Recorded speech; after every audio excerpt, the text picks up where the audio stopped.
The thing I fear most in the mountains is avalanches, and I've been in one. And that was on K2 in 1992. I was with my partner, Scott Fisher. We were climbing up a relatively steep slope that had an accumulation of new snow. Scott Fisher was above me. We were tied together with about 50 feet of rope. We had no protection from an avalanche. And so we sat there for a moment evaluating the situation.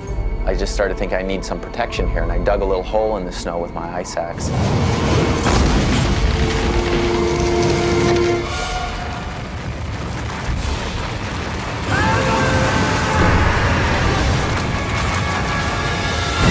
I looked up to Scott, and he was being engulfed by this wall of snow that was then coming towards me. So I tucked into my little hole and anchored myself, and then felt the snow wash over my back.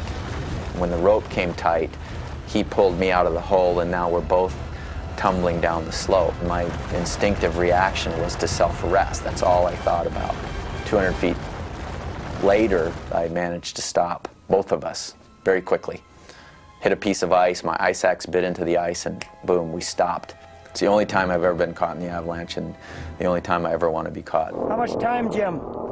The avalanches were created by Steve Kroschel, who's obsessed with and loves just starting avalanche, and I mean that seriously. He always goes deaf for about a minute.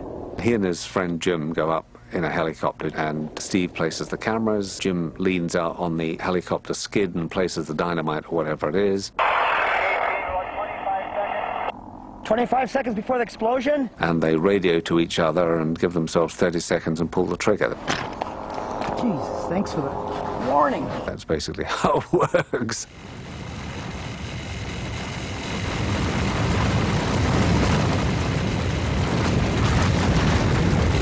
Where the crash box sits, if a person was there at that point, they would become hamburger instantly, because there's all that velocity, and it would hit them, and they would probably become pulverized instantly.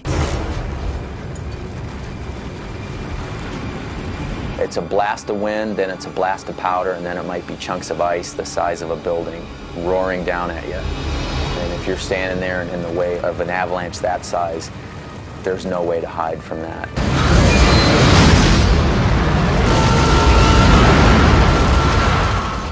Tons and tons and tons of snow that go with these avalanches. We wear avalanche detectors to work, and I was like, Barry, this is so that I live in an avalanche? He's like, no, it's so that you send your body home and you have a proper funeral. You don't live in an avalanche, Robin. You can't outrun it, you can't hang on to anything, and it's coming at you at 200 miles an hour. It's pretty grim.